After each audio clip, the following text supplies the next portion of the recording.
Hello everyone, welcome to lab technica. आज हम discuss करने वाले स्टरलाइजेशन। यदि आप चैनल पर नए हैं तो प्लीज़ चैनल को सब्सक्राइब करें और वीडियो को लाइक करें। तो स्टार्ट करते हैं स्टरलाइजेशन। देखते हैं डेफिनेशन।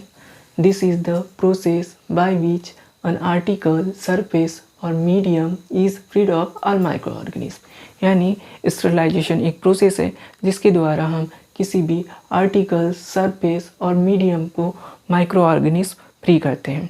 यानी जैसे हम समझ सकते हैं कि जिस तरह हम खाना खाने से पहले हाथों को हैंड वॉश करते हैं या हैंड सैनिटाइज करते हैं, वो इसलिए करते हैं ताकि हाथों में किसी भी प्रकार के माइक्रोब्स या जर्म्स ना रह पाए। उसी प्रकार बड़ी बड़ी लेबोरेटरीज, इंडस्ट्रीज एंड हॉस्पिटल्स में माइक्रो ऑर्गेनिज्म को रिमूव करने या डिस्ट्रॉय करने के लिए हम स्टरलाइजेशन प्रोसेस का यूज़ करते हैं। तो देखते हैं यूजेस ऑफ स्टरलाइजेशन। फर्स्ट है to sterilized materials instruments used in surgical and diagnostic procedures. Sterilized material and instruments का use surgical and diagnostic procedures के लिए हॉस्पिटल्स में किया जाता है। नेक्स्ट है to sterilized media and reagents used in microbiological laboratory. It means sterilized media and reagents का use microbiological laboratories में किया जाता है। नेक्स्ट है nature of the micro organism to be removed और डिस्ट्रॉयड। माइक्रो ऑर्गेनिज्म के nature के according उन्हें रिमूव या डिस्ट्रॉय किया जाता है। सभी माइक्रो ऑर्गेनिज्म का सर्वाइव टेम्परेचर अलग होता है, नेचर अलग होता है, उनका स्थान सर्वाइव करने का अलग होता है। इस हिसाब से उन्हें रिमूव या डिस्ट्रॉय कर सकते हैं स्टरलाइजेशन की हेल्प से। नेक्स्ट है to ensure safety of food and drug manufacturing from contamination. यानी food and drug manufacturing industries में ड्रग एंड फूड को कंटामिनेशन से बचाने के लिए स्टरलाइजेशन प्रोसेस का यूज़ किया जाता है। आइए देखते हैं अब स्टरलाइजिंग एजेंट्स। तो sterilising agents basically two parts में क्लासिफाइड किए गए हैं, physical agents and chemical agents.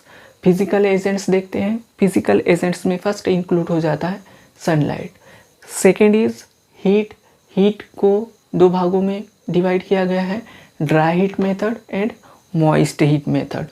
Next है कोल्ड स्टरलाइजेशन। कोल्ड स्टरलाइजेशन की दो मेथड है, फिल्टरेशन एंड रेडिएशन। आगे बढ़ते हैं, देखते हैं केमिकल एजेंट्स। केमिकल एजेंट्स में alcohols, aldehydes, dyes, halogens, phenols, gases, surface active agents and last metallic salts, इन सभी का यूज़ स्टरलाइजिंग एजेंट्स के रूप में किया जाता है। हीट स्टरलाइजेशन के हमने दो फॉर्म्स देखे थे, एक ड्राई हीट और सेकेंड मॉइस्ट हीट। तो ड्राई हीट देखते हैं, sterilization by dry heat. There are 3 methods. Sterilization की ड्राई हीट की 3 मेथड्स है, जिसमें से flaming, second is hot air oven and next and last incineration.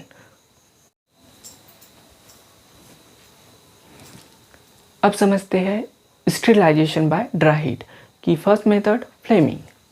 An inoculating loop or wire, the tips of forceps and sharing spatulas can be sterilized by holding them over a Bunsen flame until they become red hot। यानी जब भी हम microbiology lab में work कर रहे होते हैं तो हमें जो कल्चर प्लेट्स तैयार करते हैं, तो उन कल्चर प्लेट्स से या हम ट्यूब्स की भी बात कर सकते हैं।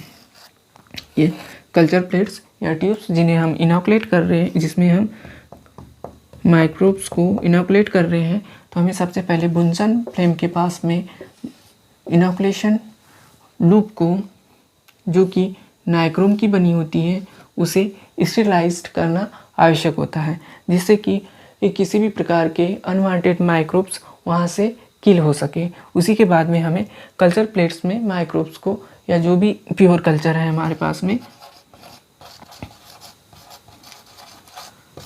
उसे इनोकुलेट किया जाता है। ठीक उसी प्रकार फोर्सेप्स एक प्रकार का चिमटा होता है, और स्पेचुलास बेसिकली आप स्पेचुलास को घर में यूज़ होने वाले स्पून से कंपेयर कर सकते हैं। इसका यूज़ लेबोरेटरी में किसी भी प्रकार के केमिकल्स या पाउडर्स को निकालने के लिए किया जाता है। तो इन सभी को, जैसे नाइक्रोम लूप हो गया, स्पेचुलास हो गया, फोर्सेप्स हो गया, इन्हें जब भी यूज़ कर रहे होते हैं तो यूज़ करने से पहले हमें बुनसन फ्लेम में रेड हॉट होते तक के हम स्टेरिलाइज करते हैं।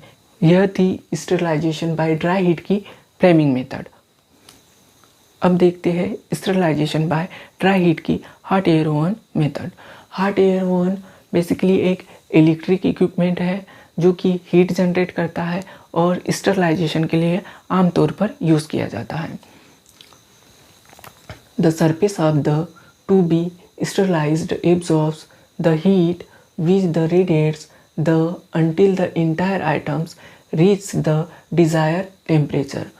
It means hot air oven में जब भी हम किसी भी मटेरियल से या आइटम्स को स्टेरिलाइज कर रहे होते हैं तो वह तब तक के हीट को एब्जॉर्ब करता है जब तक कि वह डिज़ायर टेम्परेचर उस मटेरियल्स के पूरे इंटायर पार्ट तक के ना पहुंच जाए।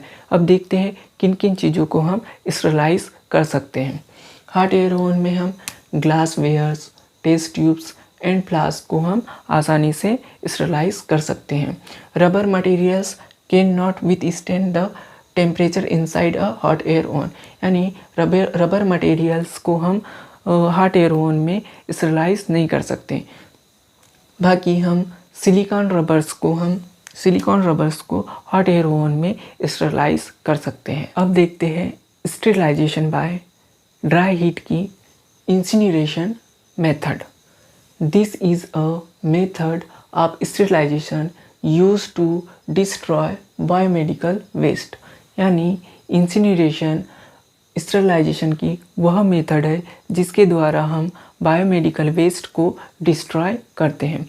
अब बायोमेडिकल वेस्ट में कौन सी चीज़ें आती है, जैसे आपने देखा होगा कि हॉस्पिटल्स के बाहर में जो डिब्बे लगे होते हैं कलर वाले, red colour, blue colour, yellow colour, इन डिब्बों में बेसिकली बायोमेडिकल वेस्ट होता है जिसे हम ऐसे ही इन्वायरमेंट में डिस्पोज नहीं कर सकते, इसलिए उन्हें भी स्टेराइल करने की आवश्यकता होती है। तो हम देखते हैं बायोमेडिकल वेस्ट में किन किन चीज़ों को स्टेरिलाइज कर सकते हैं।